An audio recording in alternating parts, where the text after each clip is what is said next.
ہے رمضان میں آتی نماز تراویح، سنو کیا سکھاتی نماز تراویح۔ الحمد للہ رب العالمین والصلاة والسلام علی سید الانبیاء والمرسلین، اما بعد فاعوذ باللہ من الشیطان الرجیم، بسم اللہ الرحمن الرحیم۔ الصلاة والسلام علیک یا رسول اللہ وعلی آلک واصحابک یا حبیب اللہ، الصلاة والسلام علیک یا نبی اللہ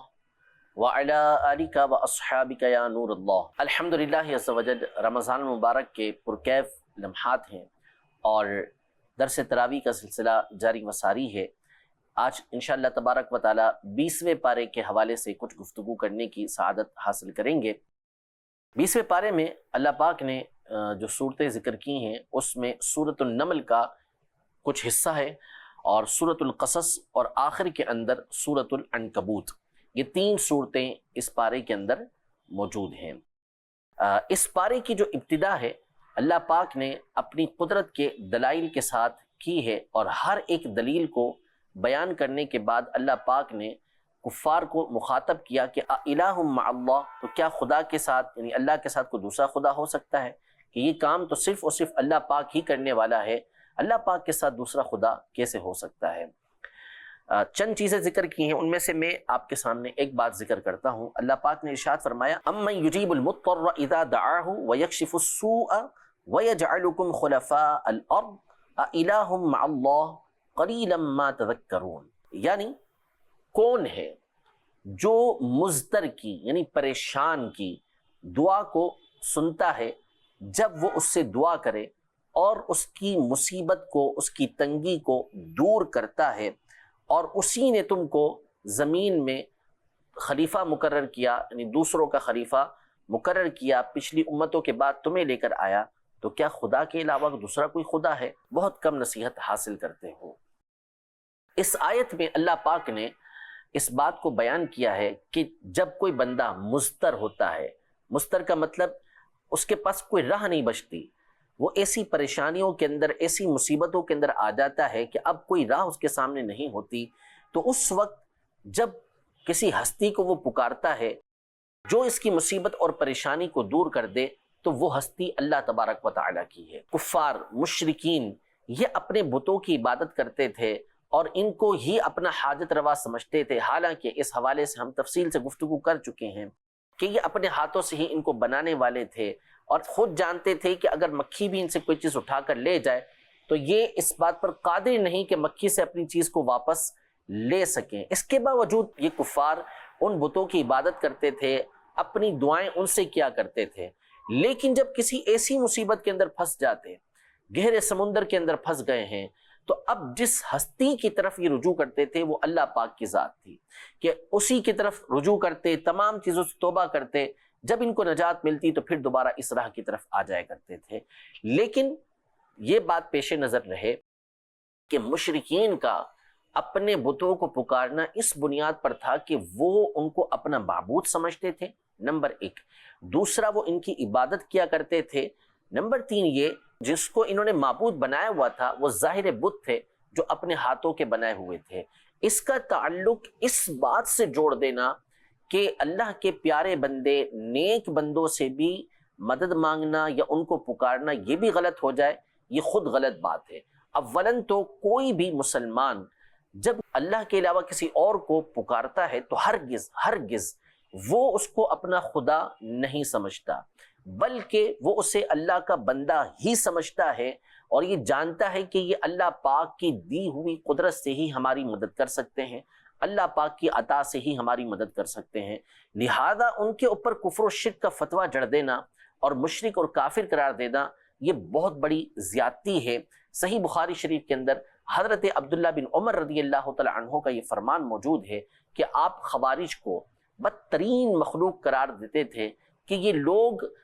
بتوں کے بارے میں نازل ہونے والی آیتوں کو نیک لوگوں کے اوپر چسپا کر دیتے تھے، کہ جو معاملہ بتوں کے ساتھ ہے وہ نیک لوگوں کے ساتھ کر دیا کرتے تھے، تو ان کو بدترین مخلوق قرار دیا کرتے تھے۔ یہاں جو گفتگو مختلف مقامات پر کی گئی ہے وہ مشرکین کے حوالے سے کی گئی ہے کہ وہ اپنے بتوں کی عبادت کرتے تھے۔ یدعون، تدعون کا معنی ہر مقام پر آپ دیکھیں گے کہ جہاں ایسے موقع پر یدعون آیا ہے، تدعون آیا ہے، جس کا لغوی معنی پکارنا بھی ہوتا ہے، یہ عبادت کے معنی میں ہے۔ آپ عربی تفاسیر کو اٹھائیں تو ہر مقام پہ وہاں یعبدون اور تعبدون کے الفاظ آپ کو ملیں گے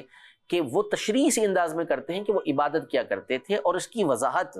سورہ احقاف کی ابتدائی آیتوں سے بھی ہوتی ہے کہ اللہ پاک سورہ احقاف میں آیت نمبر 5 میں ارشاد فرماتا ہے وَمَنْ أَضَلُّ مِمَّنْ يَدْعُو مِن دُونِ اللَّهِ مَنْ لَا يَسْتَجِيبُ لَهُ إِلَى يَوْمِ الْقِيَامَةِ وَهُمْ عَنْ دُعَائِهِمْ غَافِلُونَ، کہ اس سے بڑھ کر گمراہ کون کہ جو اللہ کے علاوہ کسی ایسے کو پکارے جو اس کی عرض قیامت تک نہیں سن سکتا اور وہ اس کی عبادت سے بھی غافل ہے۔ یہاں پر یدعو کے الفاظ یعنی پکارنے کے الفاظ آئے ہیں، اور اسی طرح دعا کے الفاظ آئے ہیں جو پکارنے کے معنی میں ہوتا ہے لیکن حقیقتاً یہ عبادت کے معنی میں ہے۔ اس کی تشریح خود اگلی آیت سے ہوتی ہے کہ اللہ پاک ارشاد فرماتا ہے وَإِذَا حُشِرَ النَّاسُ كَانُوا لَهُمْ أَعْدَاءً وَكَانُوا بِعِبَادَتِهِمْ كَافِرِينَ، کہ جب لوگوں کو اٹھایا جائے گا یعنی جب قیامت کا دن ہوگا تو یہ لوگ یعنی جن کو یہ پکار رہے ہیں، جن کی یہ عبادت کر رہے ہیں، یہ ان کے سخت ترین دشمن ہوں گے اور ان کی عبادت کا انکار کرنے والے ہوں گے، یعنی وہ کہیں گے یہ ہماری عبادت ہی نہیں کیا کرتے تھے۔ اب دیکھیں اوپر اللہ پاک نے دعا کے الفاظ استعمال کیے جس کا علماء نے واضح طور پہ معنی کیا ہے کہ یہ عبادت کے معنی میں ہوتا ہے، اور یہی بات اللہ پاک ارشاد فرما رہا ہے کہ وہ عبادت کرتے تھے، جبھی آگے فرمایا کہ یہ لوگ جو عبادت کرتے تھے قیامت کے دن یہ بت خود بنا کر دیں گے کہ یہ لوگ ہماری عبادت نہیں کیا کرتے تھے۔ یہ نہیں کہا کہ ہمیں پکارتے نہیں تھے، یہ الفاظ نہیں فرمایا، بلکہ فرمایا وَكَانُوا بِعِبَادَتِهِمْ كَافِرِينَ، یہ ان کی عبادت کا انکار کرنے والے ہوں گے۔ حالانکہ اوپر دعا کا تذکرہ کیا جا رہا ہے، پکارنے کا ذکر کیا جا رہا ہے، تو اس سے معلوم ہوا کہ جہاں پر یہ پکار کے الفاظ آتے ہیں وہ عبادت کے معنی میں ہوتے ہیں۔ اسی لیے آپ عربی زبان کی تفسیروں کو پڑھتے چلے جائیں تو وہاں پر ان الفاظ کے بعد عبادت کے الفاظ ذکر کیے جاتے ہیں، جس کا معنی واضح ہوتا ہے کہ دعا یہ عبادت کے معنی میں بھی آتی ہے۔ اللہ پاک نے یہاں جو ارشاد فرمایا کہ کون ہے کہ جو اللہ پاک کے علاوہ کسی مستر کی دعا کو سنے، اس سے ہمیں یہ ترغیب ملی ہے، اس سے ہمیں یہ بتایا گیا کہ اپنی مصیبتوں اور پریشانیوں میں مایوس نہیں ہونا چاہیے، بلکہ اللہ پاک کی بارگاہ میں حاضر ہوں تو اللہ جل شانہ مصیبتوں اور پریشانیوں کو دور فرما دیتا ہے۔ اس سورت کے آخر میں اللہ پاک ارشاد فرماتا ہے انما امرت ان اعبد رب هذه البلدة الذي حرمها وله كل شيء وامرت ان اكون من المسلمين، یعنی نبی پاک صلی اللہ تعالیٰ علیہ وآلہ وسلم کو حکم باری تعالیٰ ہوتا ہے کہ آپ یوں اعلان فرمائیں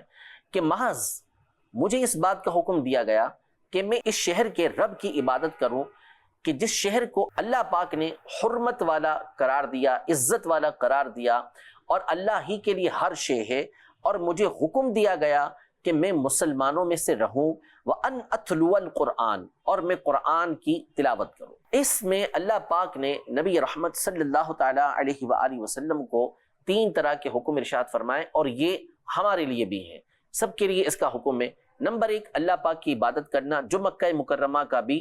رب ہے، اس کی عبادت کرنا۔ نمبر 2 جو مسلمان ہیں وہ اپنے اسلام پر ثابت قدم رہیں، اس اسلام کی قدر و قیمت کو جانیں اور ہمیشہ اپنے ایمان کو سنبھالنے کی کوشش کے اندر رہیں، مسلمان ہو کر رہیں۔ تیسری بات یہ ارشاد فرمائی کہ مجھے تلاوت کا حکم دیا گیا، یعنی اللہ پاک نے نبی محترم صلی اللہ علیہ وسلم کو قرآن پاک کی تلاوت کا حکم ارشاد فرمایا، اور یہی حکم ہمارے لیے بھی ہے۔ علماء نے قرآن مجید فرقان حمید کے مختلف حقوق بیان کیے ہیں کہ قرآن کے امت کے اوپر، مسلمانوں کے اوپر بہت سارے حقوق ہیں۔ ان حقوق میں سے ایک حق یہ بیان کیا گیا ہے کہ قرآن مجید فرقان حمید کی تلاوت کی جائے، اور اس آیت سے بھی علماء نے استدلال کیا، بیان کیا کہ یہاں پر اللہ پاک نے ہمیں اس بات کا حکم دیا ہے کہ ہم تلاوت قرآن کریں، تو تلاوت قرآن کا حکم اللہ جل شانہ خود ارشاد فرماتا ہے، اور نبی پاک صلی اللہ تعالیٰ علیہ وآلہ وسلم نے اس کا حکم ہمیں ارشاد فرمایا۔ علماء نے یہ ارشاد فرمایا احادیث طیبہ کی روشنی میں کہ بندہ قرآن مجید فرقان حمید 3 دن میں ختم کر لے، 7 دن میں ختم کر لے، مہینے میں ختم کر لے، 40 دن کے اندر ختم کر لے، یعنی کم از کم انتہا درجہ جو ہو ختم کرنے کا وہ 40 دن ہو، 40 دن سے اوپر نہیں ہونے چاہیے، اور ایک قرآن مجید فرقان حمید 40 دن کے اندر ختم ہو جانا چاہیے۔ یہ قرآن کے آداب میں سے ہے اور قرآن کے حقوق میں سے ہے، اور آج ہم لوگ اس حق سے غافل ہیں۔ ایک بڑی تعداد ہے کہ عرصہ دراز تک قرآن مجید فرقان حمید کو پڑھتی ہی نہیں ہے۔ بعض اوقات کچھ لوگ ہوتے ہیں کہ جو رمضان کے اندر ایک قرآن مجید فرقان حمید ختم کر لیتے ہیں تو سمجھتے ہیں کہ انہوں نے قرآن کا حق ادا کر دیا۔ ایسا نہیں، بندے کو چاہیے کہ اپنا روز کا ورد بنائے کہ کچھ نہ کچھ قرآن مجید فرقان حمید کی تلاوت کرتا رہے، اور اتنا ورد مقرر کرے کہ 40 دن کے اندر کم از کم اس کا قرآن مجید فرقان حمید یہ ختم ہو جائے۔ رب العزت جل وعلا ہم سب کو قرآن مجید فرقان حمید کی تلاوت کا ذوق اور شوق عطا فرمائے، اور خوب قرآن مجید فرقان حمید کی تلاوت کرنے کی ہمیں توفیق عطا فرمائے۔ اس کے بعد جو سورت ہے وہ سورۃ القصص ہے۔ قصص یہ واقعے کو بولتے ہیں، قصے کو بولتے ہیں۔ یہ اس سورت کے اندر اکثر حصہ حضرت سیدنا موسیٰ علیہ السلام کا ذکر کیا گیا ہے کہ کس طرح آپ کی پیدائش کے وقت اور آپ کی پیدائش سے پہلے فرعون اور اس کے لشکر نے بنی اسرائیل کے اوپر زندگی تنگ کی ہوئی تھی، اور جو بچہ پیدا ہوتا اس کو یہ لوگ قتل کر دیا کرتے تھے۔ اللہ پاک نے حضرت موسیٰ علیہ السلام کی والدہ کی طرف یہ الہام کیا، ان کے دل کے اندر یہ بات ڈالی کہ وہ موسیٰ علیہ السلام کو ایک ٹوکری میں رکھ کر نہر کے اندر ڈال دیں۔ اللہ پاک کے حکم سے آپ نے اس کو نہر کے اندر ڈال دیا۔ وہ ٹوکری چلتے چلتے چلتے فرعون کے محل کے پاس سے، نہر وہاں سے گزرتی تھی، فرعون کے محل کے پاس سے گزری تو فرعون کے گھر والوں نے وہ ٹوکری اٹھا لی اور حضرت موسیٰ علیہ السلام کو اپنے پاس رکھ لیا۔ فرعون کی اہلیہ نے، حضرت آسیہ نے، جو ایمان والی ہو گئی تھی اور ایمان لا چکی تھیں اور کائنات کی افضل ترین خواتین میں سے، ان کو حدیث پاک میں ذکر کیا گیا، انہوں نے موسیٰ علیہ السلام کو اپنے پاس رکھا۔ اللہ پاک نے حضرت موسیٰ علیہ السلام کے دل میں یہ بات ڈال دی کہ محل کی کسی خاتون کا آپ نے دودھ نہیں پیا۔ آپ کی بہن آپ کے پیچھے پیچھے چلتی ہوئی آ رہی تھیں، انہوں نے حضرت موسیٰ علیہ السلام کی والدہ کی طرف ان کی رہنمائی کی۔ اللہ پاک نے موسیٰ علیہ السلام کو دوبارہ آپ کی والدہ کی طرف لوٹا دیا، اور پھر آپ جو دودھ پلانے کی مدت ہے اس میں اپنی والدہ کے پاس ہی رہے۔ اس کے بعد پھر فرعون کے محل کے اندر آپ کی پرورش ہوتی رہی۔ پھر تفصیل کے ساتھ واقعہ ہے کہ کس طرح آپ نے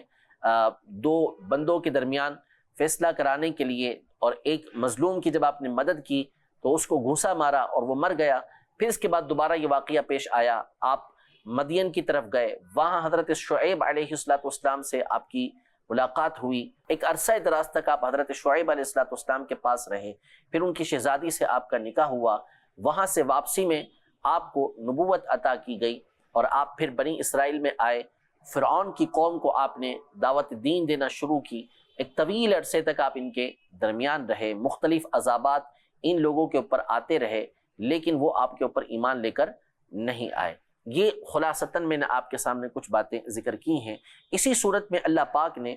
قارون کا تذکرہ کیا ہے کہ ان قارون کان من قوم موسیٰ فبغى علیہم۔ موسیٰ علیہ السلام کی قوم میں سے قارون تھا جس نے ان کے اوپر سرکشی کی، یعنی آپ کی قوم کا بندہ تھا، بنی اسرائیل کا بندہ تھا، خوبصورت آدمی تھا اور بہت ہی زیادہ مالدار تھا۔ اس کے حوالے سے لکھا کہ اس کو جو خزانے دیے گئے تھے، اس کے خزانوں کی صرف چابیاں ایک بھاری جماعت اسے اٹھایا کرتی تھی، اتنے خزانے اللہ پاک نے اسے عطا فرمائے۔ توریت کا بہترین قاری تھا۔ اس کو جب حکم ہوا اللہ پاک کی طرف سے کہ وہ اس کی زکوٰۃ ادا کرے، تو اس نے موسیٰ علیہ السلام کی طرح طرح سے گستاخی کی اور زکوٰۃ دینے سے انکار کر دیا۔ پھر اکڑ کے ساتھ جب اپنے گھر سے نکلا تو اللہ جل شانہ نے اس کو اور اس کے گھر کو زمین کے اندر دھسا دیا۔ یہ جو قارون تھا، اس کے الفاظ یہ تھے کہ جب لوگوں نے اس کو کہا کہ تم اس طرح اکڑ کر نہ چلو اور اتنا نہ اتراؤ، تو اس نے کہا کہ انما اوتیتہ علی علم عندی، یہ جو سارا مال و دولت مجھے ملا ہوا ہے، یہ جو جاہ و حشمت مجھے ملی ہوئی ہے، یہ سب اس وجہ سے ملی ہے کہ میرے پاس علم موجود ہے۔ اپنے علم پر اس نے اکڑ کیا، اپنی صلاحیت پر اس نے اکڑ کیا، اور جو لوگ دنیا کے تعریف تھے وہ اس کے حوالے سے بڑی حسرت کرتے تھے اور کہتے تھے یا لیت لنا مثل ما اوتی قارون انہ لذو حظ عظیم، کہ کاش ہمارے پاس بھی ویسا ہی ہوتا جیسا قارون کے پاس ہے، بڑے نصیب والوں کا یہ حصہ ہے۔ وقال الذین اوتوا العلم ویلکم ثواب اللہ خیر لمن آمن وعمل صالحا، وَلَا يُلَقَّاهَا إِلَّا الصَّابِرُونَ، لیکن جو علم والے تھے ان کی گفتگو یہ تھی، وہ یہ کہتے تھے کہ تمہارا ناس ہو، تم کیسی گفتگو کرتے ہو کہ تمہارے پاس قارون کی طرح ہو اور یہ بڑے نصیب والوں کا حصہ ہوتا ہے۔ اللہ کا جو ثواب ہے، اللہ کی طرف سے جو بدلہ ملنے والا ہے، یہ زبردست چیز ہے ان لوگوں کے لیے کہ جو ایمان لے کر آئیں اور اچھے عمل کریں، اور یہ صبر کرنے والوں ہی کو ملتا ہے۔ یعنی یہاں پر ایک کمپیریزن پیش کیا گیا کہ جن کا مقصود دنیا ہوتا ہے وہ تو اسی طرح کی چیزوں کو دیکھتے ہیں، لیکن جن کو اللہ پاک حقیقی علم عطا فرماتا ہے اور جو آخرت کی طالب ہوتے ہیں تو وہ آخرت کی طرف توجہ کرتے ہیں، اللہ پاک کی طرف سے ملنے والے ثواب کی طرف توجہ کرتے ہیں، اور دنیا کے اندر اگر یہ چیزیں نہیں ملتی تو اس کے اوپر صبر کرتے ہیں۔ اللہ پاک کی طرف سے جو ثواب ملتا ہے وہ ایسے ہی صبر کرنے والوں کو ملتا ہے۔ وہ لوگ کہ جو قارون کی طرح مال ملنے کی تمنا کر رہے تھے، جب قارون نے زکوٰۃ دینے سے انکار کیا، موسیٰ علیہ السلام کی طرح سے گستاخی کی، تو اللہ پاک نے اس کو اور اس کے مکان کو، اس کے خزانے کو زمین کے اندر دھسا دیا۔ اب اس وقت ان کی آنکھیں کھلی اور انہوں نے اپنے اس فعل سے توبہ کی کہ لولا امن اللہ علینا لخسف بنا، کہ اگر اللہ کا ہم پر احسان نہ ہوتا تو ہم بھی اس کے ساتھ اسی طرح دھسا دیے جاتے۔ تو نظارہ اللہ پاک نے ان کو کروا دیا کہ حقیقی دولت یہ دنیا کی دولت نہیں ہے، حقیقی جاہ و حشمت یہ دنیا کی جاہ و حشمت نہیں ہے، اصل اللہ پاک کی طرف سے ملنے والا ثواب اور اللہ پاک کی طرف سے ملنے والی یہ نعمتیں ہیں۔ اس کے بعد جو سورت ہے وہ سورت العنکبوت ہے۔ عنکبوت یہ مکڑی کو کہتے ہیں، اور اس سورت کے آخر میں اللہ پاک نے چونکہ مکڑی کا اور اس کے جالے کا تذکرہ کیا ہے اور کفار کی حالت کو بیان کیا ہے، جن بتوں کی یہ عبادت کرتے ہیں، ان کی پوجا کرتے ہیں، تو جو مذہب جو دین انہوں نے اپنا بنایا ہوا ہے یہ مکڑی کے گھر سے بھی کمزور ہے، کیونکہ مکڑی کا گھر انتہائی کمزور ہوتا ہے تو ان کا گھر اس سے بھی زیادہ کمزور ہے۔ اس سورت کی ابتدا میں اللہ پاک نے اہل ایمان کو بڑی زبردست تنبیہ کی ہے۔ ارشاد فرمایا احسب الناس ان یترکوا ان یقولوا آمنا وهم لا یفتنون، کیا لوگوں نے یہ سمجھ لیا کہ ان کو صرف اتنا کہنے کے اوپر چھوڑ دیا جائے گا کہ ہم ایمان لائے اور ان کا امتحان نہیں لیا جائے گا؟ یعنی ایمان لانے کے بعد ان کے اوپر طرح طرح کی آزمائشیں آئیں گی جو ان کے جانچ کے لیے ہوں گی، ان کے امتحان کے لیے ہوں گی۔ جو اس امتحان میں پورے اتریں گے وہی کامیاب ہیں۔ صرف اتنا کہہ دینا کہ ہم ایمان لے آئے اور اس کے بعد بندہ کسی طرح کا کوئی عمل نہ کرے، آزمائشیں، مصیبتیں، پریشانیاں اس پر پہنچیں تو اللہ پاک کی بارگاہ میں شکوہ شکایت کرنے لگے، ایسے نہیں چلے گا۔ ایسے موقع پر اللہ پاک کی طرف سے جو آزمائشیں آئیں اس پر صبر کرنا ہوگا۔ اللہ پاک ارشاد فرماتا ہے وَلَقَدْ فَتَنَّ الَّذِينَ مِن قَبْلِهِمْ، جو تم سے پہلے والے تھے ہم نے ان کو بھی جانچا، ان کا بھی امتحان لیا۔ فَلَيَعْلَمَنَّ اللَّهُ الَّذِينَ صَدَقُوا وَلَيَعْلَمَنَّ الْكَاذِبِينَ، تو ضرور اللہ پاک اس کو بھی جانتا ہے کہ جو سچے ہیں اور ان کو بھی جانتا ہے کہ جو جھوٹے ہیں۔ یعنی اپنے دعوی ایمان کے اندر کون کتنا سچا ہے اللہ پاک اس کو جانتا ہے، اور جو دعویٰ کرے اور حقیقتاً وہ اپنے دعوے کے اندر سچا نہ ہو اللہ پاک اس کو بھی جانتا ہے۔ منافقین ایمان بظاہر لے کر آتے تھے لیکن دل کے اندر ان کے ایمان نہیں ہوتا تھا۔ اللہ پاک نے ان کا تذکرہ بھی فرمایا کہ وَلَيَعْلَمَنَّ اللَّهُ الَّذِينَ آمَنُوا، اللہ پاک ان کو بھی جانتا ہے کہ جو ایمان والے ہیں، وَلَيَعْلَمَنَّ الْمُنَافِقِينَ، اور جو منافقین ہیں اللہ پاک ان کو بھی ضرور جانتا ہے۔ ارشاد فرمایا من كان يرجو لقاء الله فإن أجل الله لآت وهو السميع العليم، کہ جو اللہ سے ملاقات کی امید رکھتا ہے تو بے شک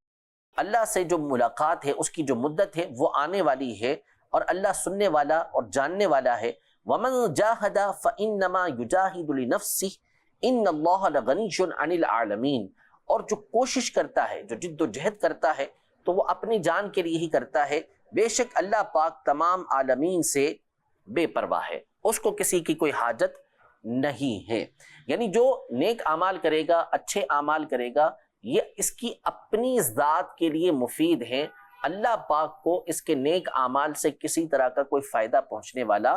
نہیں ہے۔ اس نے نیک اعمال کیے، اس کا فائدہ لوٹ کر اس کی طرف آئے گا۔ اگر کوئی شخص اللہ پاک کی بات کو نہیں مانتا، نافرمانی کرتا ہے، تو اس سے اللہ پاک کی ذات پر کوئی اثر نہیں پڑتا۔ فرمایا ومن کفر فإن اللہ غنی عن العالمین، جو انکار کرنے والے ہیں، کفر کرنے والے ہیں، اللہ پاک تمام عالمین سے بے پرواہ ہے، یعنی اس کو کسی کی کوئی حاجت نہیں ہے۔ ہاں اس کا طریقہ کار یہ ہے، فرمایا والذین آمنوا وعملوا الصالحات لنکفرن عنہم سیئاتہم ولنجزینہم احسن الذی کانوا یعملون، کہ جو لوگ ایمان لائے، نیک اعمال کیے، تو ہم ان کی برائیوں کو بھی مٹا دیتے ہیں اور ان کو ان کے نیک اعمال کی بہترین جزا دیتے ہیں۔ یعنی اللہ پاک اگرچہ کہ بے پرواہ ہے، اللہ پاک کو کسی کی کوئی حاجت نہیں ہے، لیکن اس کا مطلب یہ نہیں ہے کہ جو نیک اعمال کرنے والے ہوں اللہ پاک ان سے راضی نہ ہوتا ہو، اللہ پاک ان کو جزا نہیں دے گا، ایسا نہیں، بلکہ اس کی سنت جاریہ ہے، اس کا طریقہ کار ہے کہ جو ایمان والے ہیں، اچھے اعمال کرنے والے ہیں، تو اللہ پاک ان کے گناہوں کو بھی معاف فرماتا ہے، اور جو بہترین عمل وہ کریں گے، جو اچھے عمل وہ کریں گے، اللہ پاک اس کی بہترین جزا بھی ان کو عطا فرمائے گا۔ تو اللہ رب العزت جل وعلا ہم سب کو نیک اعمال کرنے کی بھی توفیق عطا فرمائے۔ جو آزمائشیں اللہ پاک کی طرف سے آئیں، اول تو ہم پناہ مانگتے ہیں کہ ہم کسی امتحان کے اندر ہوں، بالفرض اگر کسی کے اوپر آزمائش آ جائیں تو اللہ پاک اس پہ صبر کی توفیق عطا فرمائے۔ ہمیں عافیت مانگنے کا حکم دیا گیا کہ ہر حال میں اللہ پاک سے عافیت مانگے، اور سب سے بڑی نعمت بھی اسے ہی قرار دیا گیا کہ جس کو اللہ پاک عافیت عطا فرما دے، جو محفوظ رہا، تو یہ سب سے بڑی نعمت ہے۔ اسی لیے صبر کی دعا کرنے سے منع کیا گیا، کہ صبر کی دعا کا مطلب ہے کہ بندہ آزمائش کو مانگ رہا ہے، لیکن ہر حال میں اللہ پاک کی رضا پر راضی رہنے کی دعا کرنی چاہیے۔ اللہ پاک ہمیں اس بات کی توفیق عطا فرمائے کہ ہم اس سے ہر حال کے اندر راضی رہیں، اور ساتھ ہی ساتھ ہمیں اللہ پاک سے عافیت کی دعا کرنی چاہیے کہ اللہ جل شانہ ہمیں عافیت عطا فرمائے اور کسی آزمائش کے اندر مبتلا نہ فرمائے۔ رب العزت جل وعلا ہم سب کو قرآن کے احکام پر عمل پیرا ہونے کی توفیق عطا فرمائے، آمین، بجاہ النبی الامین صلی اللہ تعالی علیہ وآلہ وسلم۔ ہے رمضان میں آتی نماز تراویح، سنو کیا سکھاتی نماز تراویح۔